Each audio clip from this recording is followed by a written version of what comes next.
রাতের বেঁচে যাওয়া ভাত ফেলে না দিয়ে খুব কম সময়ে এভাবে আপনারা বানিয়ে নিতে পারেন। তার জন্য কড়াইতে আমি তেল দিয়ে দিয়েছি কালো জিরা ফোড়ন। এখন দিয়ে দিব পেঁয়াজ কুচি।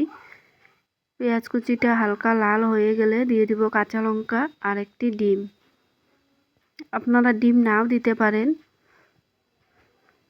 কিন্তু ডিমটা দিলে একটু বেশি টেস্টি হয়। তারপর দিয়ে দিলাম লবণ। এখন পরিমাণ মতো হলুদ গুঁড়ো। এখন একটু ভাজা করে নিব পেঁয়াজটাকে।